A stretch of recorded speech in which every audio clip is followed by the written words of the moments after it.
What's going on, everybody? Thank you so much for coming back to another video. And in today's video, we're going to be talking about King Kong. So as you can tell from the thumbnail and the title, I have TravTries and Interpreting the Stars here in this video with me to talk about King Kong, my personal favorite King Kong film. This is a film that I have a lot of really fond memories of watching when I was growing up, as well as a lot of fond memories of the day that the movie came out. So I didn't see this movie on the Thursday night preview or midnight screening, but I went and saw it on the Friday that it was actually released with a buddy of mine. My dad had to do some errands that day, and he ended up dropping us off about 3 or 4 hours prior to the actual showtime. We bought our tickets because that was the only showtime that was actually available, and then my dad just kind of left us there to roam the theater and kind of act like we were jumping from theater to theater until it was time for the movie. I don't remember everything that we did at that time, but I just remember a lot of fond memories of me and my friend Danny just kind of running around the theater and messing around until it was time for the showtime. And then the movie started, and man, did I have a good time. This is a film I have a lot of fond memories of, and a film that I honestly never really get tired of. Like I mentioned, it is my personal favorite King Kong film, and I think there's just a lot to it that really makes it a just fun and an interesting version of this story. You have people in this film like Andy Serkis, Naomi Watts, Jack Black, and Adrien Brody, as well as so many others. And this is a film that for me is just very well acted. It's an epic is really what I really would call this film. I think Peter Jackson did such an amazing job. I should probably mention that the director is Peter Jackson, who also did the Lord of the Rings trilogy and the Hobbit trilogy. So you know he's good with scale, you know he's big with special effects and just big, long films. And Interpreting the Stars mentions it later on in his clip, but yeah, you know, Peter Jackson has always just done a really good job of creating really long stories and making them feel well-paced, making them not necessarily feel their length. And, you know, he also mentions that you do feel the length to an extent, but, you know, it is something that for the most part moves pretty seamlessly, and I think that that really is something to praise when it comes to Peter Jackson and his directing style. Visually, this movie is a lot of fun for me. There are some elements that are a little bit dated, which I will get into in just one moment, but on an overall level, this is a very well acted film that has a lot of heart, a lot of charm, takes that original film from the 30s and updates it with new special effects, a lot of fun action, and a lot of just energetic scenes. And I just think that it's a really, really great retelling of the story, and one that I don't really think people will forget very soon. I think one of the things that really shocked me going into this movie and walking out was when I saw the trailers, the one thing that seemed a little off-putting to me was the fact that Jack Black was in this film. And I think that's because of the fact that at this point, I had already seen him in a bunch of family films and things that were a lot more comedy based, and you know, I just really enjoyed him in this film. I think he plays his role really well, and I think Jack Black has really just shown himself to be a very diverse actor. In a lot of ways, his humor and some of his mannerisms may stay the same, but when it really comes down to him as a performer, he's been able to be in a lot of kid films, a lot of animated family-friendly films, or just family-friendly films in general, and then he's able to be in a lot of more R-rated comedies or PG-13 comedies that kind of appeal to an older audience. And I think that he's done a good job of keeping himself relevant for both a young audience and an older audience, and I think that really just comes down to the way he acts and the different roles that he chooses across his career. And yeah, on an overall level, the performances in this film are really well done. The action is a lot of fun, and I think that Andy Serkis did an incredible job playing King Kong. So the basic premise of this film, if you do not already know the story of King Kong, and in this version of King Kong, you have essentially a film crew that's being led by Jack Black, who is going to an island to film this movie. You have an aspiring actress in Naomi Watts' character named Anne, who wants to go on to become a bigger actress. The theater that she's working for is now being shut down. She really has no other options, and she gets this opportunity via Jack Black's character to go and film her first feature-length film. The writer of this film in the movie is played by Adrien Brody, and she's a big fan of his writing, so she wants to be a part of this,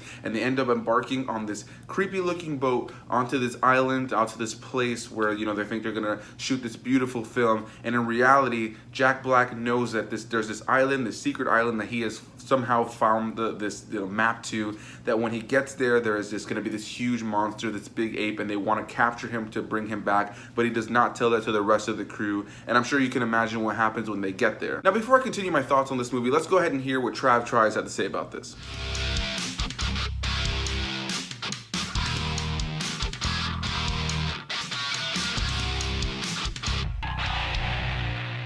Hey, what's up guys, this is Trav and I'm back again on Anthony's channel. Once again, I would like to thank Anthony again for letting me do this.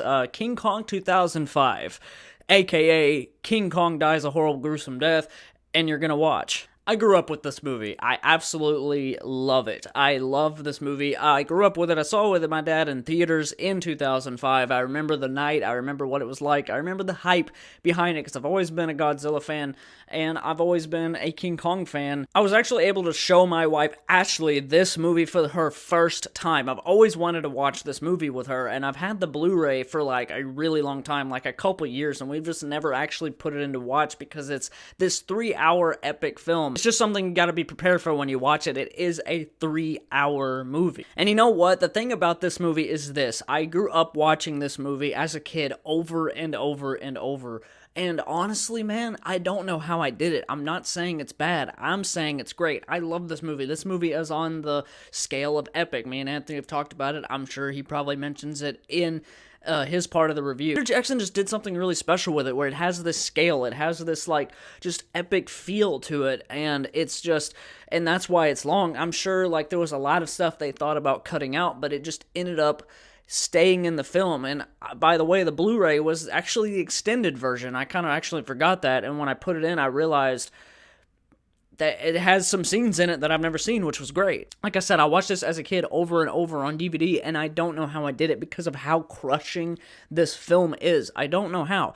Animal abuse is a real thing in real life that we have to face, we have to look at all the time. You see it on Facebook sometimes, and don't know why Facebook has those around, but it's kind of good, I guess, to be aware of it, just because we need to go after the monsters that are doing this to the animal. And anytime Kong got hurt in this movie, watching it again, it kind of just hit me more, I think, than it ever has. It's been a good while since I've seen this, and I guess I just had this whole new perspective of like, my god, this movie is really freaking sad. Like, you know it's coming, you know that Kong dies in the movie. It's a classic telling of Kong. Peter Jackson wanted to do an epic, new up-to-date CGI kind of version of the King Kong story, where he does die at the end on top of the Empire State Building. Like, that's the story he wanted to tell, and that's what he did. Absolutely brilliant cast. Jack Black, this was probably the first time that I've been introduced to Jack Black, because I don't know if I had ever seen him in anything else before 2005, but I definitely just, he's amazing, and he plays this like kind of sleazy character, kind of in, you know, he's kind of a bad guy sort of thing. Like, he plays that so well, and you wouldn't expect it, and that's really the only time that I can think of right now off the top of my head where he definitely, like, Shallow Hal, he's just sleazy because he likes women, but in this way, it's like he's always up to something, and you feel it. Like, he plays it so well, and I believe it. Like, I believe that his character is real, which is what a movie should do. Adrien Brody is great just because, like, he has this way about him that is just, like, this kind of heroic guy that wrote a book or whatever, but you don't expect him to be really the hero because you have Kyle Chandler, which is, you know, like, he is in this universe in King Kong. Kyle Chandler is an actor that does films and stuff, and he's kind of supposed to be the hero. He's the lead role of Jack Black's character, Carl's film that he's making on this island, but Adrien Brody kind of ends up being the, like, heroic guy, the, like, guy that's gonna save the girl. And man, you just kind of feel their chemistry. I'm blanking out right now on what the girl's name is. Her name is Anne in the movie, but Adrien Brody and her character just, their chemistry is so real. Like, it's kind of almost forced. You don't expect them to kind of have a romance, but then, like, you kind of, I guess, had to have that introduced near the beginning because it adds more weight to, you know, he's pretty much in love with this girl, and he'll do anything to save her from Kong. And Kong's relationship, they get attached to each other, and it's just so, like, it's such a beautiful thing. It's like a freaking dog and a human, or a cat and a human, or any kind of other animal. You kind of feel that there's that connection, and Kong just loves blondes, man. The best scene in the movie, and the most rewinded part for me, is that T-Rex fight. You see one, you see two, Kong shows up, and then there ends up being a third one, a Kong versus 3 T-Rexes, and it just gets so ridiculous and so crazy, falling down a cavern thing, like a pit.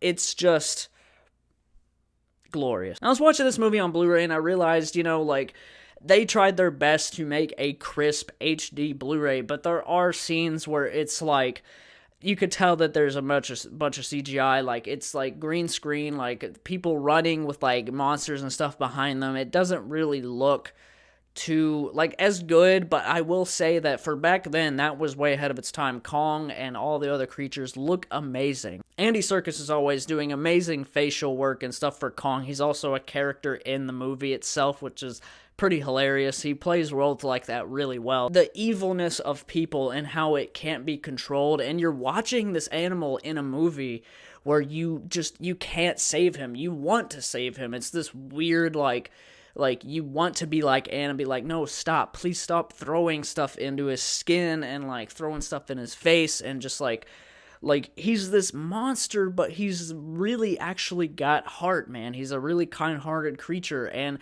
it really says a lot for like gorillas, because they really portrayed a gorilla in this situation, where a silverback gorilla in real life, or, they have this kindness. You can tell. I've, been at zoos, I've seen like documentaries and or just like nature shows too, where it just talks about gorillas and how just expressive they are and how great they are, and like Kong just is really portrayed as just a giant version of that, and it really hurt me to see him get hurt, and eventually what happens at the end. That's it, guys. I'm going to let Anthony Perez take it over from here. Thank you guys so much for watching my segment, and you guys will be seeing me in a future Anthony video. Trav out. Peace out. Big thanks to TravTries for being in this video with me. I always appreciate hearing your thoughts on kaiju monster films, man. Really love the passion that you had for this movie. And as usual, guys, you can find the link to both him and Interpreting the Stars channel in the description box down below. Definitely give them some love. Like I mentioned, the performances in this film are really well done. And I mentioned that Andy Serkis plays King Kong in this film. And I think he does such a great job of bringing a layer of humanity and just nature in general to the role. This is where motion capture was really starting to become very impressive. This is prior to him doing Caesar in the Planet of the Apes movies. And if you know anything about like his part in this film, he ended up actually going and spending time with a real gorilla, and he actually spent time with them to kind of like communicating, and the gorilla that was able to communicate with him, obviously not one that was going to hurt him and kill him. And you could definitely tell that he just pays so much attention when he does stuff like this, where he goes out to research for a role. He brought so much of that time that he spent with that gorilla into this movie, and you can see it in the mannerisms, you can see it in the facial expressions, and it's obviously gone on to give him great success in films like Planet of the Apes. And I think that he's just a fantastic actor when it comes to motion capture. And yeah, I think Andy Serkis did a fantastic job in this film. He also plays a human character in this film, which is the kind of human characters that he tends to play in movies. He's really funny in that role, and yeah, I just really enjoy him as an actor. I think he's a fantastic motion capture actor, and I really do enjoy the heart that he brings to the character of King Kong in this film, because on the surface level, you see the posters, you know about King Kong. It's a monster movie where King Kong is the monster, but the reality of the story and the beauty of the story is that at the heart of this film is a Beauty and the Beast story. Is a story of recognizing nature and being able to appreciate the beauty of nature, and also how at the end of the day, the monster is not King Kong, it's man. And there's so many metaphors about slavery and the control that man tries to have over everything. And yeah, on an overall level, I think that this film does a great job of hitting those emotional beats and letting you know that this film, in the end of the day, is not necessarily to show you that King Kong is the monster. He may appear that way at first, and on the surface level, that is the general idea for the characters in the film. But by the end of the film, through the eyes of Naomi Watts' character Anne, you really get to see the beauty in this beast and in the midst of this Beauty and the Beast story. I just think this is a very well acted film with a lot of heart, a lot of charm, some really epic action, and I just love how long it is. It's about 3 hours long, and it's just a big epic. You feel like you go through this huge adventure from the beginning of the film to the end of the film. There are big set pieces, big tentpole set pieces throughout the film that are super memorable. The special effects on an overall level are really well done. The set design, the costume design. This is also a period piece. It takes place back in the day. So the costumes, the overall attire, the look, the vehicles, everything about that time is definitely from that time back in the day. And I think those who were a part of creating the set designs and just the costumes and all that kind of stuff did a really, really great job of definitely making sure you know that you're in that time and making it all look authentic. Now, before I give my final thoughts on this movie, let's go ahead and hear what Interpreting the Stars had to say about this.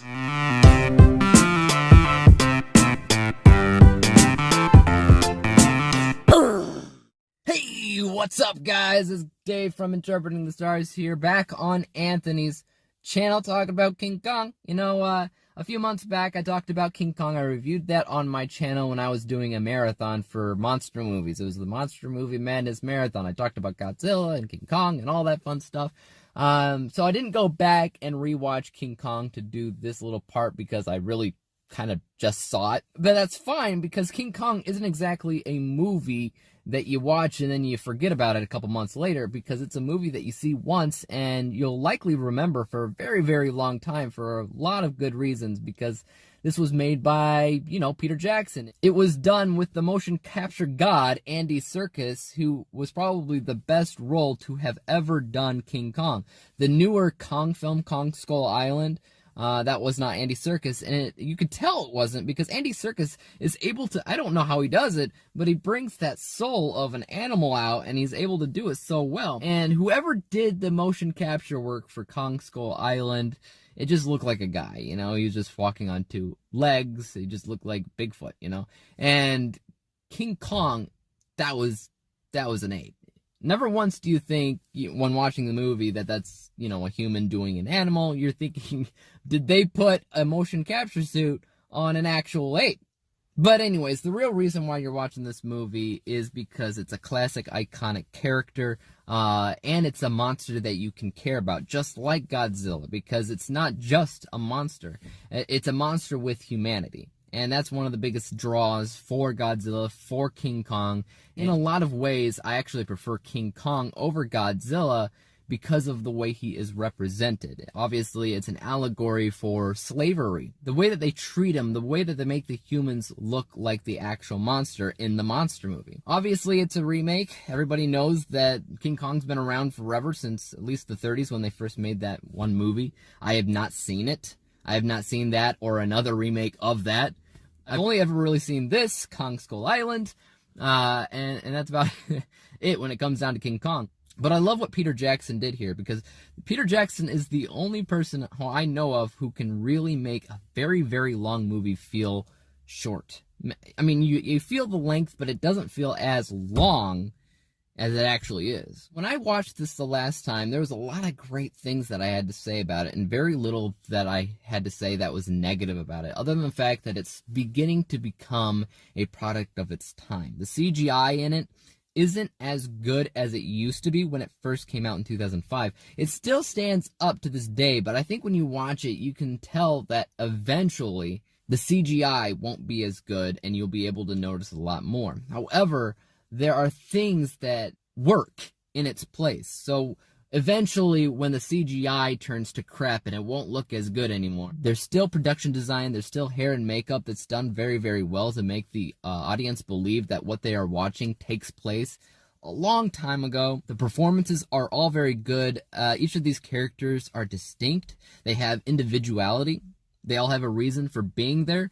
There's really a lot going on in this movie to praise, to be honest with you. I guess the only other problem that I had with it was the fact that it does feel like two different movies. There's stuff going on in the island, there's stuff going on at New York, and both of these things have elements in the narrative that would make it feel like there's two different movies going back to back. And thank God for Peter Jackson. Like I said, he's very good at taking a long movie, a long story, and making it feel shorter than it actually is. I think as a whole, this movie is overlooked and underappreciated. I think more people should give it a try, check it out, because obviously everybody wants to watch Lord of the Rings when it comes down to Peter Jackson, and they completely forget about, King Kong, and that shouldn't be the case, because King Kong is up there as far as one of his best movies. It's just, it got forgotten.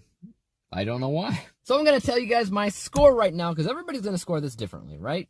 But in general, I think from a technical, unbiased vantage point, I think this movie is fine. It does a very, very good job in a lot of different areas. Obviously, it's aging somewhere here and there. But at the same time, things like production design will stand the test of time eventually. My unbiased score is 80%. However, I did enjoy it a little bit more than that. I mostly agree with my unbiased score, but because I had a good time with it, my bias score is actually 84%, meaning that when you average everything together, it's 82%, 82 out of 100 possible stars. That gives it a letter grade of B-.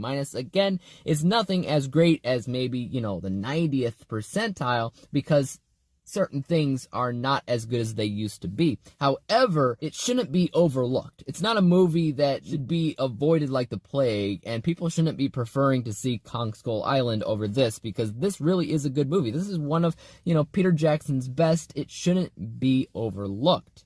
I don't know, guys. That's my 2 cents. I'll hand it back to Anthony because I'm on his channel. He's not on mine, so I'm not gonna hog it forever. So, anyways, back to you, Anthony. Once again, a big thanks to Interpreting the Stars and TravTries for being in this video. Loved hearing what both of you guys have to say about this movie. Really appreciate you guys being in this video with me. And as usual, guys, the links to their channels are in the description box down below. Definitely go give them some love. 2 really great channels that have a lot of love for what they do, and they definitely deserve your support. So yeah, I think the biggest negative that I have about this movie when I go back and watch it is that I think the one thing that has become a little dated in this film is some of the green screen and some of the CG. Specifically a sequence where the human characters are running away from a bunch of long-necked dinosaurs. I don't know the exact species of them. I think it's bronchosaur or something like that. I'm not going to even pretend like I know, but they're running away from all these dinosaurs, and there's some raptors in the mix of it. And yeah, when they're running in between the legs of the dinosaur and running away from the raptor, yeah, it definitely, you can tell they're on a green screen. The CG definitely doesn't look as crisp as it did back then, and when you watch it now, it's definitely a little bit dated. I don't remember it looking as cheesy as it does now when you go back and watch it. However, outside of some moments of some, a little cartoony CG, it was great for that time in my personal opinion. And all the stuff with King Kong, as far as his CG and like the big T-Rex and a lot of the big dinosaurs, is really well done. When the humans aren't necessarily in the mix of running around them and there's a lot going on, it looks really good. King Kong specifically looks stunning in this film. And again, I think they did such a great job being able to take what Andy Serkis did as a performance and put it onto the face of King Kong here. He brings a lot of heart, a lot of charm to the character of King Kong. There's a lot of weight behind his eyes, and I really enjoy the way he performs that character in this film. And everybody else in this film does such a great job. Like I mentioned, you have Naomi Watts, Adrien Brody, Andy Serkis, Jack Black, so many others. And Jack Black plays a really good villain in this film. He's this guy who wants to get this film made. He wants to find this big monster, and he's willing to put other people at risk. He's not your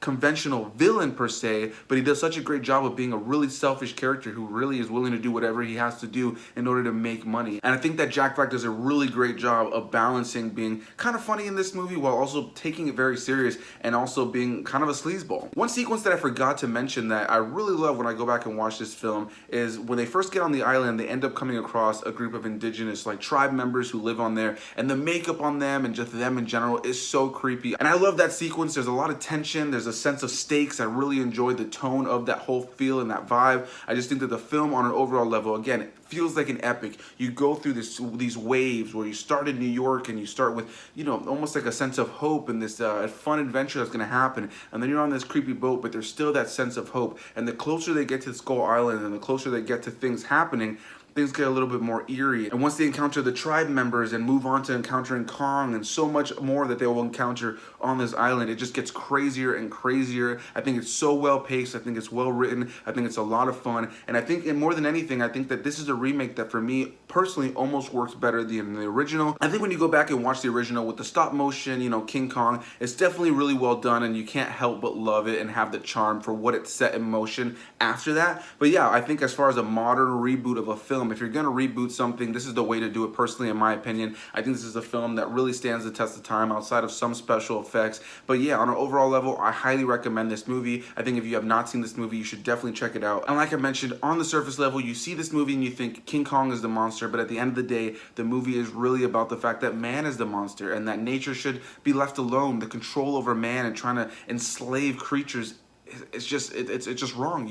We do live in this world where there is animal abuse and there is slavery in some areas of the world, and obviously in the past, and there's just so many metaphors in this film for things like that. So on an overall level, I do highly recommend this film. If you guys have seen this film, definitely leave your thoughts down below. Where does this rank as far as your favorite King Kong films? Again, go to the description box down below where you guys can go find the channels Interpreting the Stars and TravTries. Give them some love, and as usual, I will see each and every single one of you guys in the next video as long as you're subscribed.